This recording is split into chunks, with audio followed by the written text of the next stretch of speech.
সব করুন।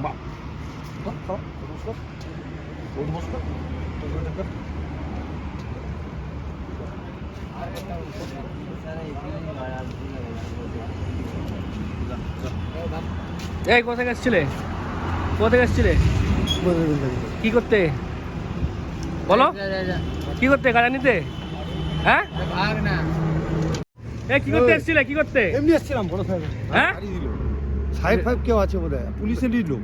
আচ্ছা পুলিশ আছে? হ্যাঁ, কতগুলো দেখলে? 3-4 জন আছেন স্যার। পুলিশ? হ্যাঁ স্যার।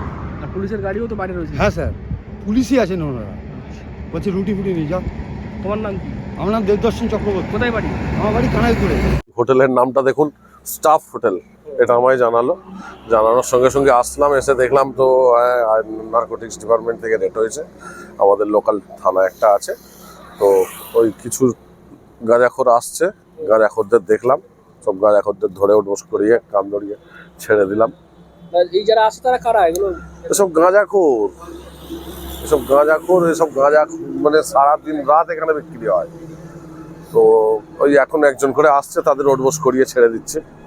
কিন্তু এটা তো পার্মানেন্টলি বন্ধ হওয়া দরকার। হ্যাঁ, অবশ্যই পার্মানেন্টলি বন্ধ করা দরকার। তো এনারা কি স্টেপ নেয় দেখি, তারপরে আমি আমার মিউনিসিপ্যালিটির অধীনে এটাকে জানানোর পরে দরকার হলে এটাকে কাল পরশুর মধ্যে আমি জেসিবি এনে ভেঙে তুলে দেবো। আর এই শুধু তো আপনার ওয়ার্ড নয়, যেটা অভিযোগ আছে বিভিন্ন জায়গাতে এরকম মানে শুধু আমার ওয়ার্ড বলে নয়, এটা গাঁজার কেসটা অ্যাকচুয়ালি ডানকুনি জুড়ে ছড়িয়ে গেছে। অ্যাকচুয়ালি যারা ব্যবসায়ী তারা এরকম ছোট ছোট ঘুমটি, চায়ের দোকান, সব জায়গায় এই গাঁজার কেসটা পুরো ছড়িয়ে গেছে। কি চাইছেন আপনারা?